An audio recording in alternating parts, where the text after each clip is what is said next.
Welcome sa Cloudy Movie Recap. Ang pelikulang ikukwento natin ngayon ay ang Mr. Peabody and Sherman. Bago tayo magsimula ay maaari lamang mag-iwan ng subscribe, like and share. Halina't simulan na natin. Nagsisimula ang pelikula sa asong nagngangalang Peabody na isang masigla at napakatalino na aso na may malawak na talento. Sa kasamaang palad, dahil sa napakataas na IQ ni Peabody, hindi siya kailanman inalagaan ng isang tao at kinailangan niyang mabuhay ng mag-isa sa kabuuan ng kanyang mga taon habang siya ay tuta. Gayunpaman, sa kabila ng kawalan ng mapagmahal na pamilya, ang malungkot na aso ay determinado na maging mahusay sa buhay. Gamit ang kanyang mataas na talino at hindi matitinag na kalooban, nagtapos si Peabody sa Harvard at mabilis na naging isa sa mga pinakadakilang inbentor sa kanyang panahon. Sa paglipas ng mga taon, ang magaling na aso ay nag-imbento ng maraming kultural at teknolohikal na mga gadget. Gayunpaman, sa mga nagawa ni Peabody, ang kanyang pinakakilalang imbensyon ay nananatiling lihim na isang time machine na tinatawag lang niyang Wayback. Bilang isang napakabigat na likha, inilihim ni Peabody ang imbensyon at sinasabi lamang sa kanyang adoptive na anak na si Sherman ang pagkakaroon nito. Paminsan-minsan ay ginagamit nila ng magkasama ang Wayback para maglakbay pabalik sa nakaraan habang ginalugad nila ang maraming sinaunang sibilisasyon. Kinahapunan, ang mag-ama ay nagtungo sa France noong huling bahagi ng 1700s habang sila ay nagsimula sa isang misyon upang masaksihan ang French Revolution. Pagdating sa kanilang destinasyon, ang duo ay nakipaghalo sa French upperclassmen habang dumadalo sila sa kanilang engrandeng pagdiriwang. Gayunpaman, hindi ito magtatagal dahil ang revolusyon ay nagsimula sa ilang sandali, kasama ang mga mahihirap na masa ng Pranses ay ginulo at sinunog ang pagdiriwang. Sa gitna ng kaguluhan, nagkahiwalay sina Peabody at Sherman nang mahuli ang henyong aso, kasama ng mga aristokrata, at hinatulan siya ng kamatayan. Mabilis na inilagay ng mga nagagalit na masa si Peabody sa isang guillotine habang ang isang nakatalagang verdugo ay naghahanda upang patayin siya. Isang balisang Sherman ang nakatayo sa gitna ng mga manunood at walang magawang sumisigaw sa kanyang ama. Gayunpaman, nananatiling kalmado si Peabody at tinitiyak si Sherman na magiging maayos siya. Makalipas ang ilang sandali, binitawan ng verdugo ang pingga, na naging sanhi ng pagbagsak ng talim ng guillotine sa ulo ni Peabody habang si Sherman ay nahimatay sa takot. Ang mapaghiganti na karamihan ay nagbubunyi sa pagdiriwang. Gayunpaman, ang kanilang pananibik ay panandalian dahil napagtanto nila na ang labi ng guillotine chop ay isang pugot na milon lamang.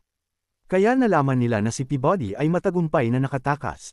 Sa sandaling iyon, lumabas ang henyong aso mula sa mga imburnal sa ilalim ng lupa at hinilaang nahimatay na si Sherman habang tumatakbo ang dalawa palayo sa eksena. Laking gulat na makita siyang buhay, si Sherman ay nagtanong tungkol sa kanyang pagtakas, na nagudyok kay Peabody na ipaliwanag ang kanyang panlilinlang.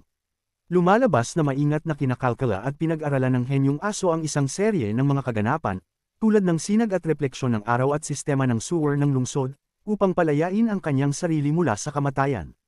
Makalipas ang ilang sandali, ang duo ay natagpuan at na-corner ng isang gang ng galit na mga French guard. Sa depensa, lumaban si Peabody at tinalo ang head guard sa isang fencing match. Pagkatapos nito, inihagis niya ang espada sa isang nakatikip na kahoy, na dahilan ng paglabas ng malakas na tubig. Habang ang iba pang mga gwardya ay inanod ng tubig, sina Peabody at Sherman ay sumakay sa isang board at nag-surf sa mga bumubulusok na alon. Gamit ang methane gas sa lugar, ang henyong aso ay lumikha ng isang maapoy na pagsabog na nagpalabas sa kanila ng imburnal at papunta sa isang kalapit na kagubatan. Doon, nahanap nila ang Wayback Machine at agad silang sumakay dito upang bumalik sa kanilang panahon. Nang sumunod na araw, dinala ni Peabody ang kanyang anak sa paaralan habang opisyal na sinimulan ng batang lalaki ang kanyang formal na edukasyon. Sa kanyang unang araw sa paaralan, ipinakita ni Sherman ang isang natatanging kaalaman sa kasaysayan habang sinasagot niya ang lahat ng mga tanong ng kanyang guro. Ang pagkilos na ito ay mabilis na nakakuha sa kanya ng paghanga ng kanyang tagapagturo. Gayunpaman, ito naman ay nagiging sanhi ng paghamak sa kanya ng ilan sa mga estudyante, kabilang ang star pupil na si Penny. Sa panahon ng tanghalian, isang naiinggit na Penny ang humarap kay Sherman at marahas na binubuli ang bagong estudyante. Hinawakan niya ang batang lalaki sa leeg, tinawag itong aso habang ang ibang mga estudyante ay nanunood at walang magawa. Naiwan na walang ibang opsyon, kinagat ni Sherman ang braso ni Penny at bilang resulta, ay nagdulot ng malaking pagkakapilat at pagdurugo. Makalipas ang ilang minuto itinigil ng guro ang pag-aaway. Pagkatapos nito, ipinatawag si Mr. Peabody sa opisina ng punong guro at ipinaalam ang pagkakasangkot ng kanyang anak sa pakikipag-away. Nagulat si Peabody nang marinig ito, dahil si Sherman ay hindi kailanman nagpakita ng anumang mga gawa ng karahasan. Gayunpaman, bago makapaghain ng anumang reklamo ang nag-aalalang ama, papasok sa silid ang isang Child Protective Service agent na nagngangalang Miss Brunian, dahil sa pakikipag-away ni Sherman, pinaghihinalaan ni Miss Brunian na maaaring hindi angkop na tagapag-alaga si Peabody para sa isang anak ng tao. Dahil dito, ipinaalam ng ahente ng serbisyo kay Peabody na bibisitahin niya ang kanyang tahanan upang sukatin ang kanyang kakayahan bilang isang tagapag-alaga. Kaya naman, kung siya ay nabigo sa kanyang inspection, si Sherman ay maaaring makuha sa kanya. Nang marinig ito, nagpasya si Peabody na panatilihing sikreto mula kay Sherman ang nakabinding pagbisita at sa halip ay gumawa ng maraming proactive na hakbang upang maghanda para sa inspection. Bilang panimula, sinaway ni Peabody si Sherman para sa kanyang pakikipag-away at inanyayahan si Penny at ang kanyang mga magulang upang ipagkasundo sila. Pagdating doon, ang mga magulang ni Peabody at Penny ay nagtungo sa hapunan habang magkasama naman ang dalawang bata. Ang isang matigas na ulo na si Penny ay nagpapanatili pa rin at mariing nagpapakita ng kanyang pagkamuhi para kay Sherman. Gayunpaman, sa pagtuturo ni Peabody, sinubukan ng batang lalaki ang kanyang makakaya na makipagbonding sa kanya. Sa kasamaang palad, sa paggawa nito, hindi niya sinasadyang ibunyag ang sekreto ng time machine ng kanyang ama. Dinala ni Sherman si Penny sa Wayback Device at walang magawang nanunood habang nagte-teleport siya sa hindi kilalang panahon. Nang makita ito, agad na tumakbo si Sherman sa kanyang ama at ipinaalam sa kanya ang nangyari. Galit na galit si Peabody kay Sherman sa pagpapakita kay Penny ng sikretong time machine. Gayunpaman, mabilis na naging kalmado at gumamit ng isang hypnosis technique upang ilagay sa ulirat ang mga magulang ni Penny upang pigilan silang magtanong. Dali-dali sumakay ang mag-ama sa Wayback Machine at nasundan si Penny sa sinaunang Ehipto. Doon, natuklasan nila na si Penny ay nakipagtipan sa isang Egyptian pharaoh. Sinusubukan ng duo na kumbansihin siyang bumalik sa bahay, ngunit ang isang matigas ang ulo na si Penny ay nananatiling nagmamatigas tungkol sa pananatili sa sinaunang Ehipto habang pinaplano niyang manahin ang kapalaran ng Pharaoh kapag pumasa ito. Gayunpaman, ang pagnanais ni Penny na manatili ay panandalian ng matuklasan niya na kaugalian para sa asawa ng Pharaoh na patayin ang magiging asawa nito. Sa takot, sinubukan niyang umatras sa pakikipag-ugnayan at umuwi kasama sina Sherman at Peabody. Gayunpaman, pinagbawalan siya ng maharlikang Egypt na gawin ito habang hinuhuli nila si Penny at ikinulong si Peabody at ang kanyang anak sa isang underground crypt. Walang pag-aaksaya ng oras, nakahanap ang mapagkukunang aso ng isang lihim na silid na humahantong sa isang labasan. Gayunpaman, bago sila tumawid sa kabilang panig, ang duo ay dapat na maingat na maglakad sa isang tile sa sahig, na karamihan ay nag-trigger ng booby trap. Gamit ang minarkahang mga ukit ng tile, ang isang henyong Peabody ay madaling nagdedecode ng ligtas na daan at mabilis siyang nakapunta sa kabilang silid.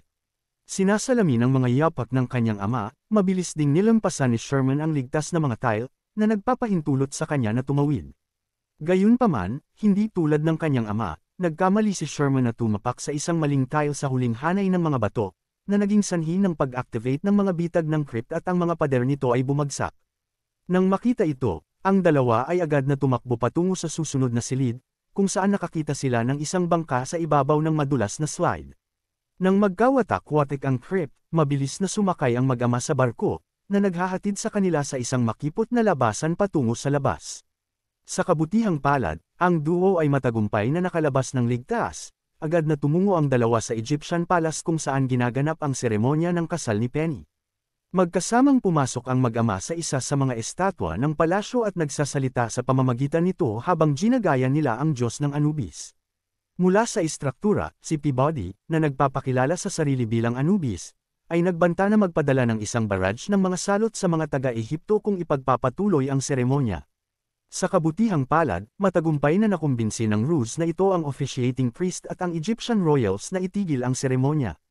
Ngunit, sa kasamaang palad, ang mapanlinlang na pagpapakita ay hindi nagtatagal dahil ang rebulto ay tuluyang nasira dahil sa pinagsamang bigat ng duo, dahilan ng paglantad ng kanilang sikreto. Mabilis na sinagip ni Peabody at Sherman si Penny at tumakas mula sa isang hukbo ng humahabol na galit na mga gwardya. Sa kabutihang palad, ang trio ay nakarating sa Wayback Machine habang mabilis silang sumakay dito at sinimulan ang kanilang paglalakbay pauwi. Sa ruta, nakipag-usap si Sherman kay Penny at nalaman ang napipintong pagbisita ng ahente ng proteksyon ng bata. Nabigla si Sherman sa kanyang nalaman at nagpasiklab ng matinding away sa pagitan nina Sherman at Peabody, habang ipinapahayag ng batang lalaki ang kanyang sama ng loob sa pagtatago ng sekreto ng kanyang ama. Gayunpaman, bago ipagpatuloy ng dalawa ang kanilang pagtatalo, bigla silang tumakbo sa isang black hole na sumisipsip ng kanilang time machine patungo dito. Ang magnetic vacuum ay nagsasanhi sa Wayback na maging overdrive habang si Peabody ay desperadong sinusubukan ang kanyang makakaya upang iwasan ito. Sa kabutihang palad, ang henyong aso ay nagawang palakasin ang time machine habang sila ay mabilis na papunta sa isa pang sinaunang panahon. Sa pagkakataong ito sila ay dinala sa 1184 BC, na minarkahan ng bingit ng digmaang Trojan. Sa pagdating, natuklasan ni Peabody at Penny na ang isang galit na Sherman ay biglang umalis sa pod nang wala sila. Hinanap ng dalawa si Sherman sa kalapit na lungsod ng Troy, kung saan nakita nilang tumatakbo siya mula sa kasunod na digmaan. Sa kabutihang palad, dumating si Peabody sa tamang oras at iniligtas si Sherman mula sa umaataking puwersa ng kaaway. Samantala, natagpuan ni Penny ang kanyang sarili na nakulong sa makasaysayang Trojan horse at sumigaw sa duo para sa tulong habang ang istruktura ay mabilis na patungo sa isang malapit na bangin. Nang marinig ang kanyang mga sigaw, isang mapilit na Peabody ang gumamit ng lubad upang pigilan ang paggalaw ng rebulto sa gilid mismo ng bangin. Sa pagliligtas kay Penny, pumasok din ang mag-ama sa Trojan horse para kunin ang batang babae. Gayunpaman, nagkamali si Sherman na ginulo ang balanse ng istruktura dahilan upang ipagpatuloy ang pagbagsak nito sa bangin. Nang makita ito, mabilis na tumalon si Peabody at iniligtas ang dalawang natatakot na bata. Ang isang gulat na Sherman ay natakot sa mga kamakailang trahedya na mga kaganapan ngunit sa huli ay nagpa siya na umuwi kasama si Penny. Gayunpaman, sa halip na bumalik sa kasalukuyan, itinakda ni Sherman ang kanilang destinasyon sa nakalipas na ilang oras upang makilala niya ang isang buhay na bersyon ng kanyang ama at humingi ng tulong. Sa pagtatakda ng kanyang gustong destinasyon, nakatanggap si Sherman ng babala mula sa processor ng Wayback. Binabalaan siya ng time machine laban sa pag-teleport sa isang kamakailang yugto ng panahon, kung saan umiiral na siya, dahil maaaring magdulot ito ng dalawang bersyon ng kanyang sarili na mangyayari sa isang universo. Kapag nangyari ito, maaaring magkaroon ng bali sa space-time, na posibleng magdulot ng katapusan ng mundo. Ang isang determinadong Sherman ay lubhang nababagabag sa babala, ngunit nagpa siya na magsimula sa misyon upang makabalik sila ni Penny sa kanyang tahanan. Habang nagte-teleport ang duo ng ilang oras sa nakalipas, nakita nila ang lumang bersyon ng Peabody sa kusina. Doon, sinabi nila sa kanya ang lahat ng nangyari sa nakalipas na ilang oras at humingi ng tulong sa pagsagip ng kanyang sarili sa hinaharap. Gayunpaman, bago makapag-isip ng plano ang henyong aso, naputol ang kanilang pag-uusap nang pumasok si Miss Brunian, ang child protection worker. Nagkataon, ang hinaharap na bersyon ng Peabody ay dumating sa parehong oras. Kaya, ibinunyag na hindi talaga siya namatay sa pag-crash tulad ng dati nilang pinaniwalaan. Ang masaklap pa, ang kasalukuyang Sherman ay dumating din sa eksena, gumawa ng dalawang kopya ng mag-ama, isang wormhole ang lumitaw, na sumisipsip sa parehong mga kopya ng Peabody at Sherman habang sila ay nagsasama sa isang orihinal na anyo. Isang hindi nagtitiwala na si Miss Brunian, na nakapanood ng buong kaganapan, ay nagpahayag na ang tagapag-alaga ng aso ay hindi karapat-dapat na maging isang magulang at kinuha si Sherman. Gayunpaman, ang matapang na batang lalaki ay pinalaya ang kanyang sarili mula sa kanyang pagkakahawak at muling nakipagkita kay Peabody at Penny habang ang trio ay bumalik sa Wayback. Dito, sinusubukan nilang maglakbay pabalik sa nakaraan upang itama ang kanilang gulong ginawa. Gayunpaman, napagtanto nila na ang space-time continuum ay ginawang hindi matatag dahil sa kanilang dalawang bersyon na nagsasama. Kaya naman, hindi na sila makakapaglakbay sa nakaraan. Bilang karagdagan, ang hindi matatag na dimensyon ng space-time ay nagkakaroon din ng serye ng mga wormhole na lumilitaw sa kalangitan. Mula rito, ang iba't ibang kilalang tao mula sa iba't ibang panahon noong nakaraan, tulad nina Einstein, Da Vinci, at George Washington, ay dinadala hanggang sa kasalukuyan. Sa loob lamang ng ilang minuto, ang mga higanting bato at artifact ay na-teleport din hanggang sa kasalukuyan habang dinudurog nila ang lungsod at nagbabanta sa pagkawasak ng kasalukuyang mundo. Upang itama ang nakamamatay na space-time abnormality, ang grupo sa kalaunan ay na-decipher na ang teleportation sa hinaharap ay mag-aayos at maibabalik ang tamang daloy ng oras. Sa magkasanib na pagsisikap nina Sherman at Peabody, matagumpay nilang pinapagana ang Wayback sa pinakamataas na kapasidad nito. At sa unang pagkakataon, ginamit nila ito para maglakbay ng ilang segundo sa hinaharap. Dito nga ay gumagana ang kanilang plano, at ang mga lumilitaw na wormhole ay hinigup ang lahat ng mga bagay at mga tao na dati nilang dinala hanggang sa kasalukuyan. Kaya, ibabalik ang mga ito sa kanilang orihinal na mga yugto ng panahon at ibalik ang normal na daloy ng oras. Sa wakas, ang pelikula ay nagtatapos sa isang eksena ng Peabody na dinala si Sherman sa paaralan. Kaya naman, ipinahihiwatig na ang mapagmahal na ama ay muling nabawi ang pangangalaga sa kanyang anak. Salamat sa panunood hanggang sa susunod na video.